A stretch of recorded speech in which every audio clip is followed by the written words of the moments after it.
الحق من ربك فلا تكونن من الممترين. الحمد لله رب العالمين والصلاة والسلام على رسوله الأمين وعلى آله وصحبه أجمعين. Atúdúpẹ́ fún Ọlọ́run ọba wa, ọba tí kò pé méjì nínú ọlá rẹ̀, ọba tí ó ga jù gbogbo ohun tí ó ga lọ, ọba tó mọ ìpìlẹ̀ àwa ẹ̀dá, òun náà ni ó sì mọ ibo la parí rẹ̀ sí. Adúpẹ́ fún Ọlọ́run ọba wa, ọba yìí tí ó ṣẹ́ wa kù tó ní ká tún máa bẹ lókè ìpẹ̀ títí di òní. Kọ́lọ́hun jọ nínú àánú ẹ̀ kó má ti kánjú pẹ́ nìkọ̀ọ̀kan wa o. Atọrọ ìkẹ́ Ọlọ́run ọlá Ọlọ́run kó máa bá Ànábì wa Muhammad, gbogbo àwọn sàhábà rẹ̀, Ọlọ́run máa ṣe bá wa pa wọ́n pọ̀ kẹ́. Ẹ̀yin ọmọ ìyá mi, gẹ́gẹ́ bí n tí à ń ṣàlàyé rẹ̀ lọ tẹ́lẹ̀ nínú ìbánisọ̀rọ̀ alákọ̀ọ́kọ́ wa tá a fi sọ̀rọ̀ nípa ṣìnà, a fẹ́ tún pè wá padà. A ti sọ fún wa pé ṣìnà èèwọ̀ ni, ká jáwọ́ ń bẹ̀, ká má bá ní lọ́wọ́ sí, ká má rìn ọ̀nà yẹn, ọ̀nà tó burú ni. Tí èèyàn bá sì fẹ́ gba nǹkan kan lọ́wọ́ ọmọdé, àfi kéèyàn fi nǹkan rọ́pò fún, báwọn bàbá wa ńlẹ̀ Yorùbá ti máa sọ nìyẹn. Tá a bá wá lọ́lọ́run ṣe ṣìnà léèwọ̀, kí lọ́ba àlékè ọlá fi rọ́pò rẹ̀ fún wa? Ntọ́lọ́run fi rọ́pò rẹ̀ fún wa, òun náà ni ká fẹ́ra ẹni níṣu lọ́kà, gẹ́gẹ́ bí àwọn Yorùbá ti máa sọ, ká fẹ́ra ẹni ní ìlànà tí Ọlọ́run ọba fọwọ́ sí, ká fẹ́ra ẹni ní ìlànà tí Ànábì wa Muhammad sallallahu alayhi wa sallam tí Ànábì yọ̀ǹda rẹ̀. Eléyìí ni à ń pè ní an-nikah, tí a máa ta kókó rẹ̀, tí wọ́n máa dà á pè wípé aqdun nikah. Ìfẹ́ra ẹni yìí yóò lé ní pátápátá kó níbi ń tá a pè ní ṣìnà. Ànábì wa Muhammad sallallahu alayhi wa sallam ó sọ nínú ọ̀rọ̀ rẹ̀ kan tó gbajúmọ̀ dáadáa, ká padà síbẹ̀. Ànábì sọ wípé ya ma'shara shabab, ẹ̀yin ọ̀dọ́, ẹ̀yin tẹ́gungun yín máa ń le sódì, man istata'a minkumul ba'a, ẹnikẹ́ni tó bá ti ní ìkápá nínú yín láti fẹ́yàwó, falyatazawwaj, Ànábì ní kírú ẹni bẹ́ẹ̀ lọ fẹ́yàwó. Kí ló fà á tánàbì fi ní kó lọ fẹ́yàwó? Òjíṣẹ́ Ọlọ́run sọ wípé fa innahu aghaddu lil basar, torí pé kó fẹ́yàwó yìí ni yóò mú ojú rẹ̀ padà wálẹ̀. Ojú ẹ̀ ò ní máa wò hànrànhànràn káàkiri bí ti máa wò. Ojú àwọn ọ̀dọ́ máa ń wò hànrànhànràn ni, torí pé egungun rẹ̀ ó máa lé sódì ni. Wa ahsanu lil faraj, Ànábì sallallahu alayhi wa sallam, wa ahsanu lil faraj, Ànábì sallallahu alayhi wa sallam sọ wípé yóò sì jẹ́ kí ó rí abẹ́ rẹ̀ ṣọ́ jùlọ.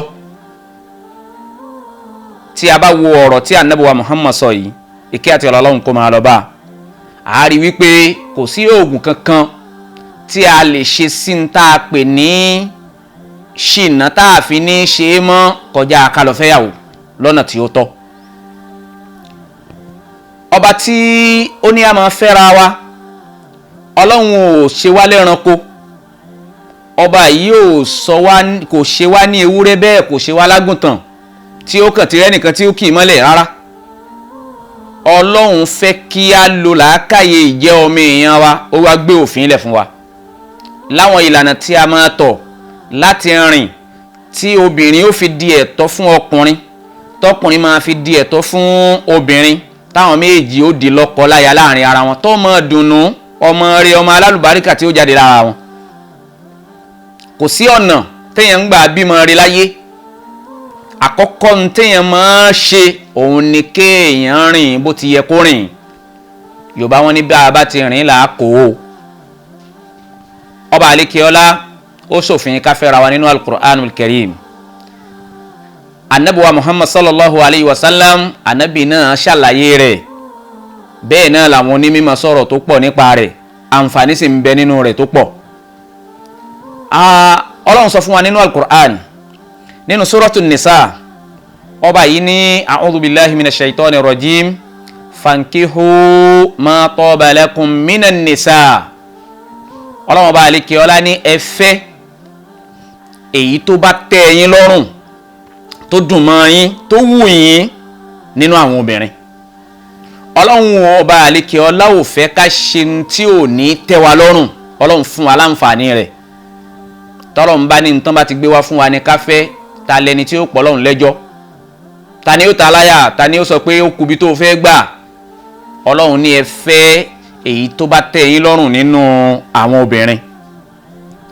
Nígbà Ọlọ́run fààyè lẹ̀ yìí, kódà Ọlọ́run tún wá sọ láàyè míì pé a kì í bá a mọ̀ nígbà tí òwò ẹrú sì ń bẹ, ọba àlekè ọlá sọ wípé ẹ fẹ́ fún àwọn tí wọ́n bá jẹ́ ẹrú yín, ẹ fẹ́ fún àwọn tí wọ́n bá jẹ́ àpọ́n nínú yín tí wọn ò lágbára àti fẹ́yàwó. Ọlọ́run ní ẹ fẹ́yàwó fún wọn. Lẹ́yìn náà Ànábì wa Muhammad sallallahu alayhi wa sallam, Ànábì sọ fún wa nínú hadithi rẹ̀ pé an-nikahu sunnati, ká fẹ́ra ẹni lọ́nà tó tọ́, lọ́nà tó dáa, lọ́nà tí ọba àlekè ọlá fọwọ́ sí, ìlànà èmi Ànábì ni.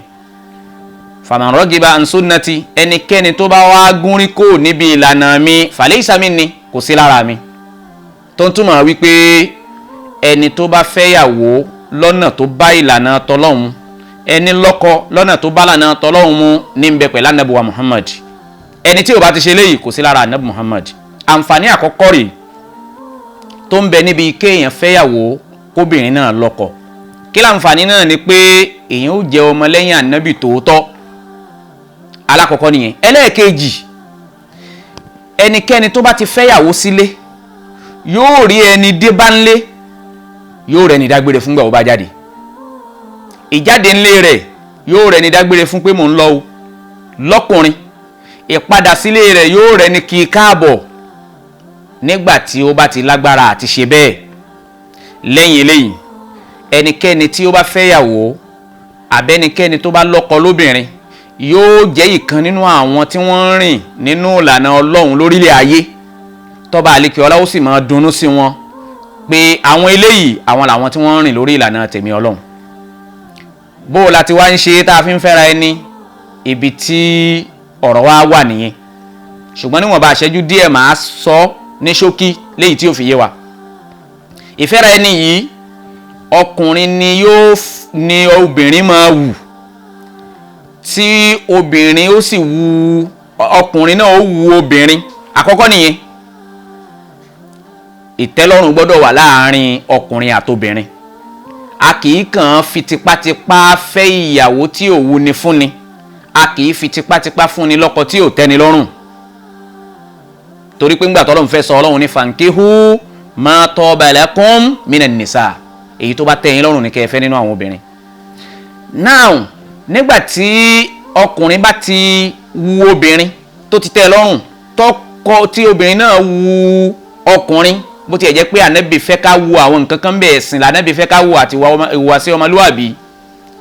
Ànábì sọ ní táwọn èèyàn torí rẹ̀ fẹ́yàwó nílé ayé mẹ́rin l'Ànábì kà: ẹwà, owó, ẹbí àti ẹ̀sìn. Ànábì ní ẹlẹ́sìn ni kíwọ ọkùnrin wò.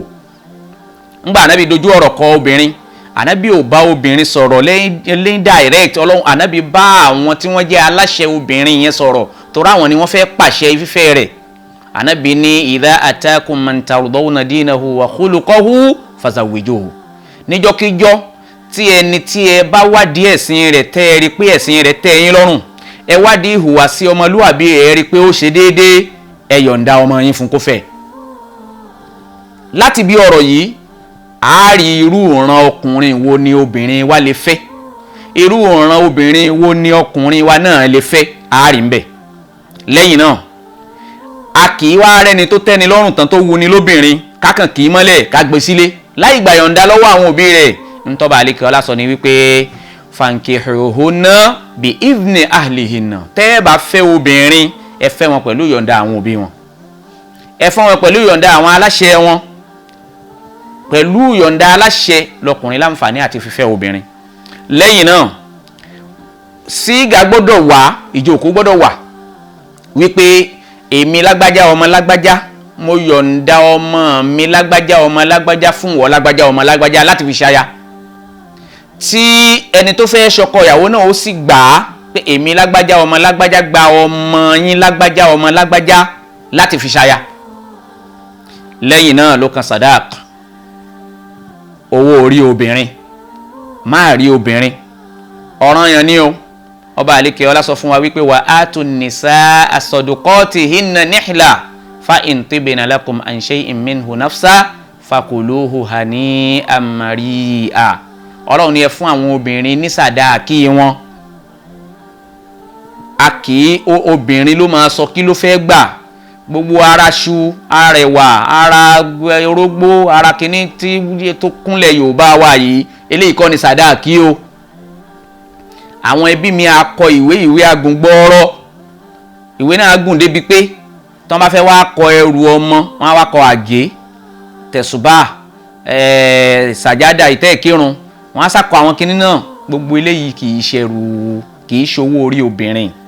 Obìnrin ló máa ń sọ kí lòun fẹ́ gbà, ọkọ rẹ̀ ni ó sì sọ fún, lọ́kọ ó sì ṣe é.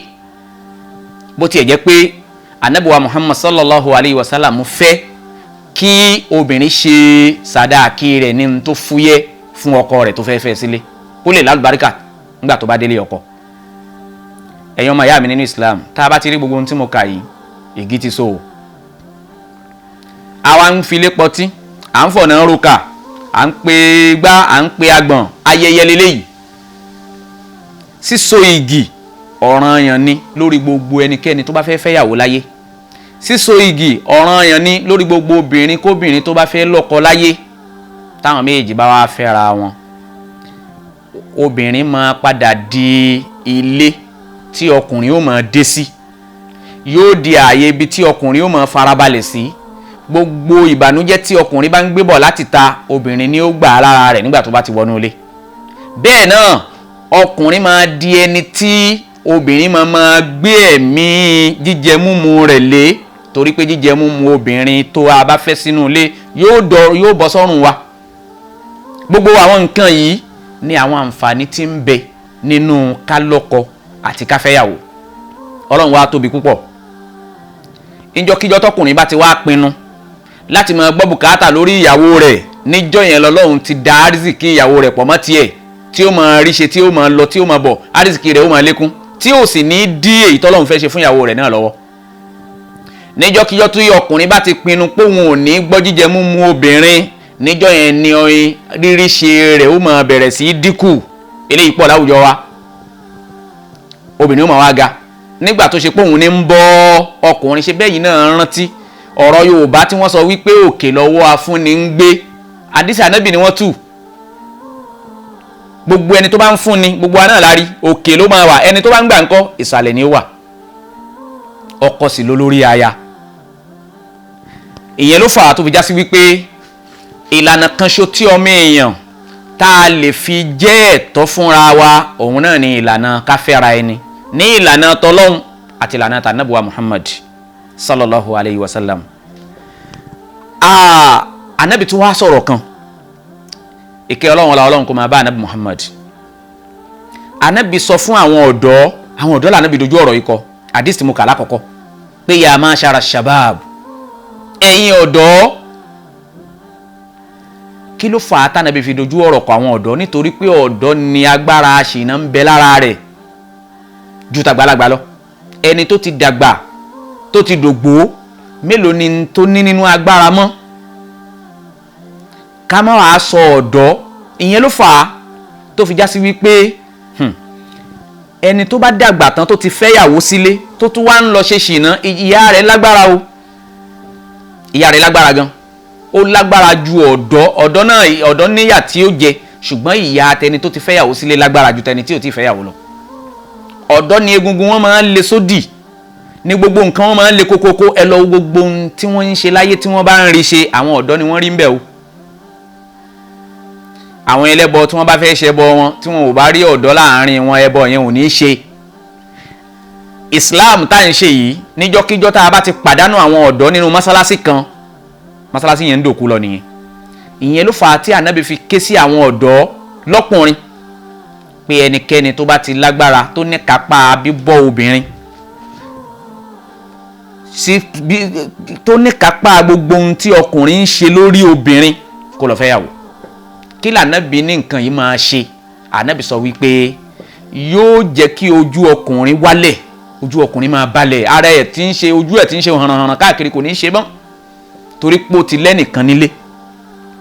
ẹlẹ́ẹ̀kejì ni wípé yóò fún láǹfààní àti ṣọ́ abẹ́ rẹ̀, in tó fẹ́ lọ ṣe níta tó jẹ́ ṣìnà yẹn ó wà nílé fún lọ́fẹ̀ẹ́ tí ò ní náwó lórí ẹ̀. kì í ṣe pé yóò ṣẹ̀ṣẹ̀ máa bẹ̀bẹ̀ pé ó sì gba iye báyìí lọ́wọ́ mi. ọ̀pọ̀lọpọ̀ àwọn tí ń ṣe ṣìnà lónìí owó tí wọ́n ń ná sí oko ṣìnà ìlọ́po àìmọye èyí tí wọ́n ń ná nínú ilé wọn ni. ṣọkùnrin tó ṣe pé tó bá fẹ́ fún ìyàwó ẹ̀ lówó nulẹ̀, ìyàwó ó ṣẹ̀ṣẹ̀ máa bẹ̀bẹ̀ ni kó tó fún ní iye tó fẹ́, ṣùgbọ́n òun ni ó máa bẹ oníṣìnà níta. ká fẹ́yàwó sílé ó máa ń mú àwùjọ di àwùjọ tó máa létò, yóò sì fi àpọ́nlé sára ọkùnrin tí ó ti fẹ́yàwó, yóò fàpọ́nlé sára obìnrin náà tó lọ́kọ. torí pé ní kété tó bá ti ń lọ, tóbìnrin kan bá ti ń fẹ́ máa ṣe bákan sí, àwọn èèyàn ó máa sọ pé ó máa ti fẹ́yàwó. bẹ́ẹ̀ náà lobìnrin náà, àpọ́nlé ó wà, ọ̀wọ̀ sì máa wà lára àwọn méjèèjì. ẹlẹ́ẹ̀kejì ni pé wọ́n ní bíbíkúbì. irú ọ̀ràn ọmọ tí àwọn oníṣìnà máa bí sáwùjọ tí ó máa dàwùjọ rú, àwọn ò ní bí ọmọ rẹ̀ làwọn máa bí sáwùjọ. ọmọ ìdùnnú ni wọ́n máa bí, ọmọ ayọ̀ ni wọ́n máa bí, ọmọ tí ó máa gbé ògo inú ilé ga ni wọ́n máa bí, ọmọ tí ò ní sọ pé tọlọ́hun báwo ni wọ́n máa bí. lẹ́yìn náà oníkálukú máa wà pẹ̀lú ìyàwó rẹ̀. gbogbo ọmọ tí wọ́n bá sì ń bí nínú ilé yẹn náà wọ́n máa níran kan wípé bẹ́ẹ̀mi náà bá ti tó fẹ́yàwó máa fẹ́yàwó, bẹ́ẹ̀mi náà bá ti tó lọ́kọ èmi náà ó lọ́kọ. gbogbo àwọn àǹfààní yìí ló kójọ sí abẹ́ káfẹ́ra ẹni nílànà bọ́ba àlékè ọlá ṣe fẹ́, nílànà bí Ànábì wa Muhammad sallallahu alayhi wa sallam bó ṣe gbé kalẹ̀ fún wa. ẹ̀yin ọmọ ìyá mi nínú Islam, ìyàwó fífẹ́ gẹ́gẹ́ bí mo yẹ sọ, a máa wo ìyàwó fẹ́ ni o. tó o bá fẹ́ fẹ́ obìnrin, má jẹ́ kí wọ́n gbé obìnrin tó o mọ̀ nípa rẹ̀, obìnrin tó o mọ̀ lé tó o mọ̀ náà rẹ̀, o mọ̀ ẹ̀sìn rẹ̀, o mọ̀ nǹkan kan nípa rẹ̀, má jẹ́ kí wọ́n gbé wákà ẹ̀ mọ́lẹ̀ o. ẹnìkan ti lọ bá Ànábì níjọ́ kan rí sallallahu alayhi wa sallam, tó sọ bá Ànábì pé òun fẹ́ fẹ́ ọmọbìnrin kan. Ànábì ní ṣé o ti lọ wò ó dáadáa? ó ní rárá, òun ò ti wà. lọ wò ó. tó o bá lọ wò ó, nígbà tó o bá wá rí rírí tó o bá rí yẹn, wàá rí nǹkan kan lára ọmọbìnrin yẹn tó máa ṣẹ́ ìfẹ́ rẹ̀ kù fún ẹ títí láéláé. ìfẹ́ yẹn ó ṣẹ́kù ńbẹ̀ dàn kó ṣe wípé wọ́n kàn gbé ní tí ò tẹ́ lọ́rùn wá báyìí. ẹ̀yin ọmọ ìyá mi, àǹfààní ńlá lọ́lọ́run ṣe fún wa yìí. káfẹ́yàwó ò náni lówó, káfẹ́yàwó kò lani lóògùn o. ṣìnà ni máa ń náni lówó. àwọn èèyàn wá sì gbọ́ ni, wọ́n rò wípé kéèyàn fẹ́yàwó ní máa ń náni lówó tó kéèyàn ṣe ṣìnà, láì mọ̀ wípé ṣíṣe ṣìnà ló máa ń náni lówó ju kéèyàn fẹ́yàwó lọ. tó o bá fẹ́yàwó, ìwọ àtìyàwó rẹ̀ ẹ jọ ṣàsọyé nínú ilé, ọwọ́ wọn bá ń tó o bá ní ni wàá fi ilẹ̀ sílé, wọ́n sì gbà á tìfẹ́tìfẹ́, wọ́n gbà tinútinú, wọn bí ẹrẹ kó o ṣerú ẹ̀ níta. arọ̀ wá, ẹnikẹ́ni tó bá ti ríra rẹ̀ lẹ́ni tó ní bùkátà sóbìnrin, in tó ní ìdí ni kó o ṣe kí ni o, ni kó o lọ fẹ́yàwó. tó o bá fẹ́ kan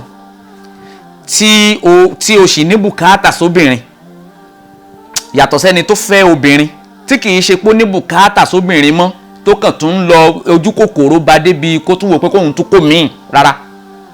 bí yẹn bá fẹ́ fẹ́yàwó, yẹn máa ń ní pílánì fún ni.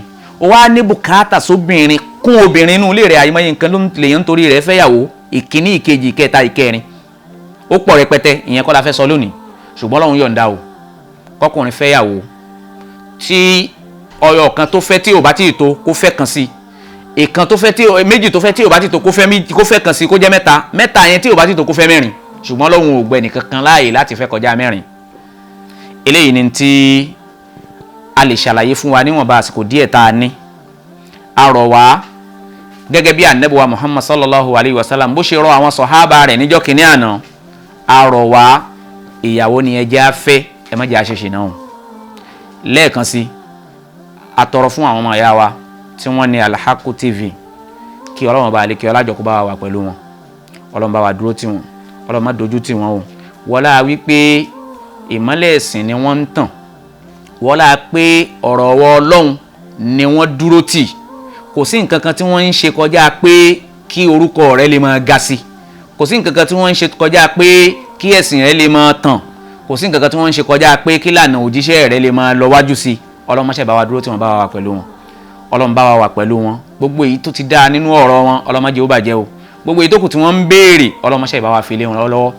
Lẹ́yìn náà a tún rọ̀ wá lẹ́ẹ̀kan sí gbogbo àwa tí à ń gbọ́ ètò yìí, ẹ jẹ́ ká kún wọn lọ́wọ́, ká wà pẹ̀lú wọn, ká dúró tì wọ́n, ká ràn wọ́n lọ́wọ́, ká fi ń tọ́ba àlékè ọlá fún wa ní dúkìá, ẹ jẹ́ á fi ràn wọ́n lọ́wọ́, kọ́lọ́wọ́n bá àlékè ọlá lè ran àwa náà lọ́wọ́. Wallahu fi awni al-abd ma kana al-abdu fi awni akhi.